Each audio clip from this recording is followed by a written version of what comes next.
শহীদ এই 11 জন করেছিল। তাহলে বাকিদের নাম নেই কেন? কেন অন্য কোন দলের নেতাদের নাম নেই? শুধুমাত্র জামাত ইসলামীর ব্যাপারে এত অপবাদ কেন? তার একটাই কারণ, তারা জামাত ইসলামীকে ভয় পায়। জামাত ইসলামীকে ভয় পায়। আমরা যখন তসবিহ টিপি, আমরা কি বলি? সুবহানাল্লাহ, আলহামদুলিল্লাহ, লা ইলাহা ইল্লাল্লাহ, তাই না? আমরা করি এটা। আর আওয়ামী লীগের কাছে এক তসবিহ ছিল, ওই তসবিহ তারা টিপতো জামাত শিবির, জামাত শিবির, জামাত শিবির।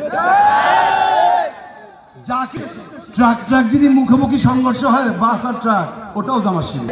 নদীতে মাছে মাছে যদি সংঘর্ষ লাগে, ওটাও জামাত শিবির। এমনকি ঢাকাতে তারা বিশ্বজিৎ নামক এক হিন্দু ছাত্রকে কুপিয়ে হত্যা করেছিল, সেটাও শিবির মনে করে তারা হত্যা করেছিল।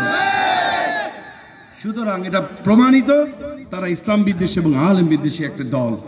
যে কারণে বাংলাদেশের মাটি থেকে ইসলামকে নিশ্চিহ্ন করে দেওয়ার ষড়যন্ত্র তারা করেছিল। তারা আল্লামা সাঈদীর বিচার, তথাকথিত বিচার করেছিল। এখান থেকে কিছু সাক্ষী তারা নিয়ে গিয়েছিল ঢাকায়। সেই সব সাক্ষীগুলি এখন আমাদের সঙ্গে যোগাযোগ করছে। তারা বলছে যে আমাদেরকে অস্ত্রের মুখে আমাদেরকে সাক্ষ্য দিতে বাধ্য করেছিল। আমরা 17টি বছর এই সরকারের জুলুম নির্যাতন সহ্য করে এই বাংলার মাটিতে এখনো টিকে আছি। এই যে আমার সামনে সংগ্রামী নেতৃবৃন্দ যারা এই চেয়ারে বসে আছেন, এমন একজন মানুষ নাই, আমি সহ এমন একজন মানুষ নাই আমাদের যাদের বিরুদ্ধে মামলা নাই, আমরা জেল খাটি নাই, এমন একজন মানুষ নাই।